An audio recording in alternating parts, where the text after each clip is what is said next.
What's going on, everyone? This is Devin here. I wanted to go ahead and knock out a just kind of a quick cursory bevel setting video before the video library starts to grow too much. Unfortunately, I don't know where my earbuds are, so the audio may not be the best this evening.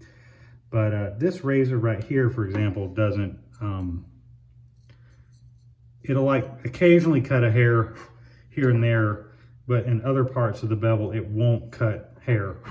So if there's any part of the bevel that's not cutting hair, or whatever your test is, that means that the bevel, strictly speaking, isn't set. It means you don't really have an edge to speak of. I'm coming in here with a little bit of Sharpie and coloring the bevel because if you have an unknown razor, whether it be new from a manufacturer or a used item from eBay, for example, you will have no idea whether or not it's been honed with tape in the past. And so Sharpie is a good way to figure that out. You know, and you can kind of go from there. This marker right here is like almost completely dried up, but you kind of get the idea. You can just Sharpie down the bevel.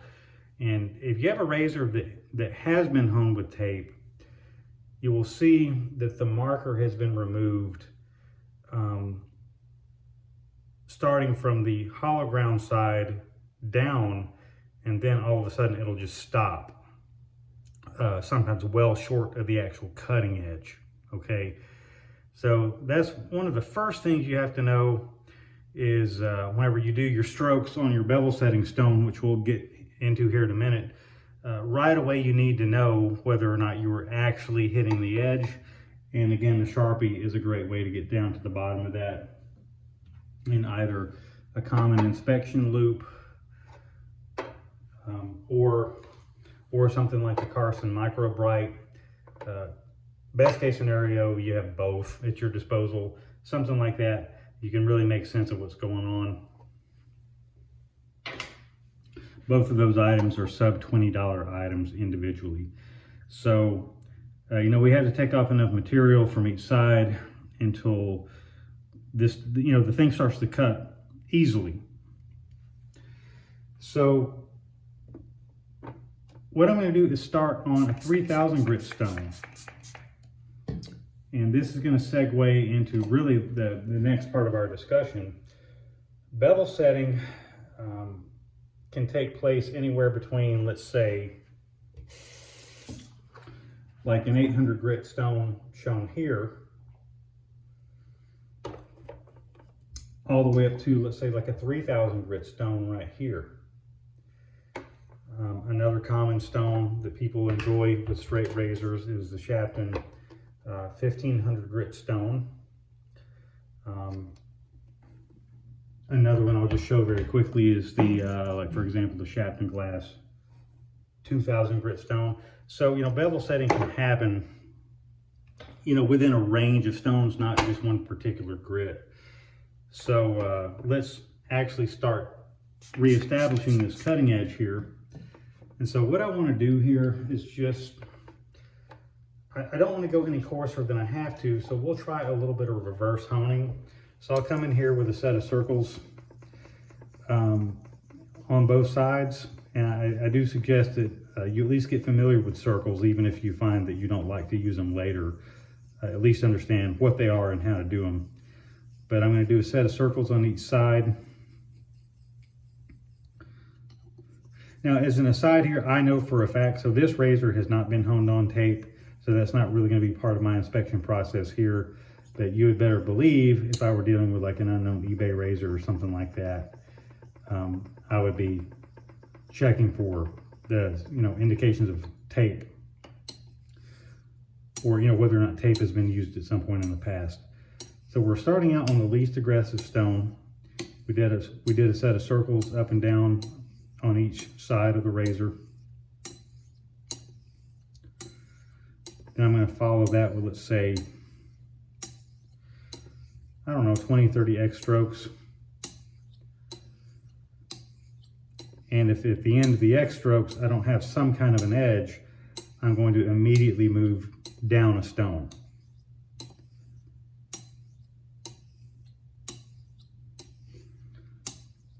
So if you guys saw the very first video, which was kind of like the video about touch-ups, reverse honing with touch-ups, you can do the same thing within the bevel setting range.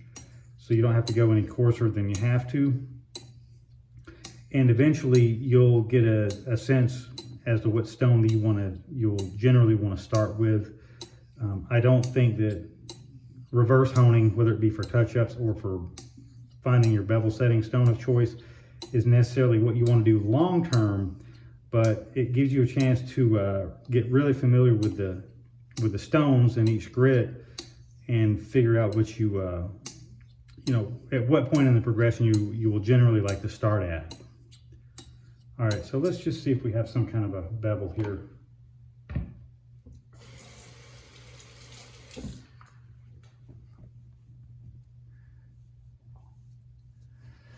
Let's see here. Okay, it's starting to cut. I can feel that it's not really fully formed.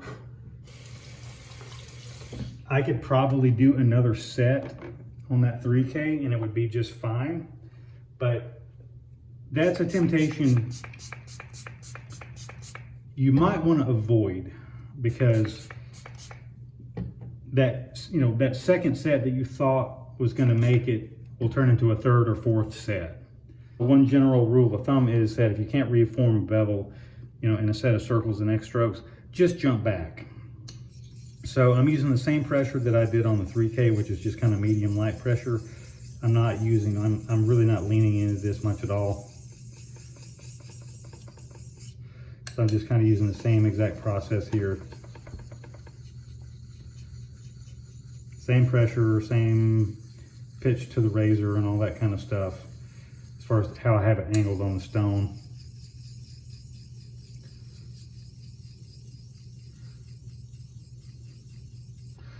And then we'll follow this with 15, 20 X strokes. Really, it should be 20 or 30 would be better, but for the sake of time, I'm just going to do, you know, like 15 or 20.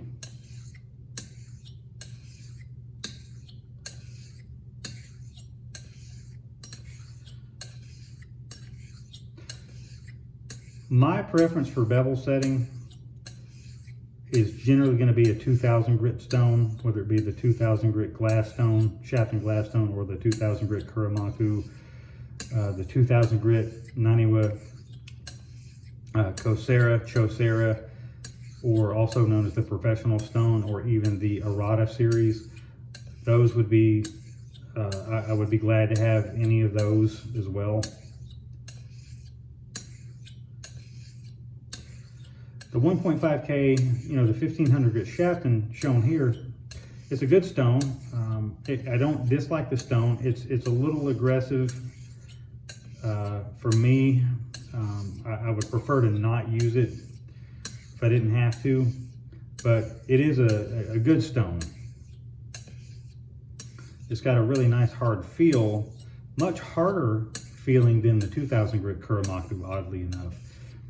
The only stone that Shapton has in a 2000 grit that's nice and hard as far as the way it feels is the glass stone or the Rockstar. All right.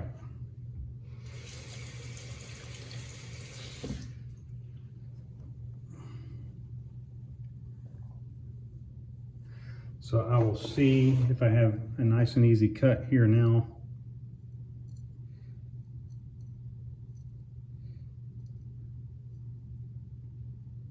Little bit lacking at the heel. Everywhere else is golden. And you will, more often than not, you will find that heels come in a little late. So a couple of pointed strokes at the heel. Actually, we'll go ahead and rotate this stone around like so. Lean into the heel a little bit. trying to avoid the stabilizer if I can do it.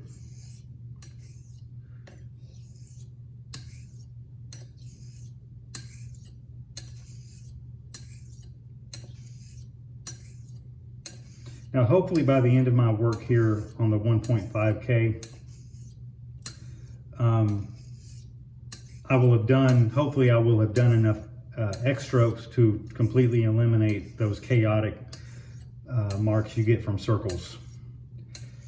You can refer back to the circles and X strokes video for more information on that. I'm going to try to not go back over that here today, but I'll just simply say that I want to do enough X strokes on here so that I don't see any evidence of the circles that I started out with. All right. Don't expect your eBay razor bevel to come in as fast as this one did by any stretch of the imagination.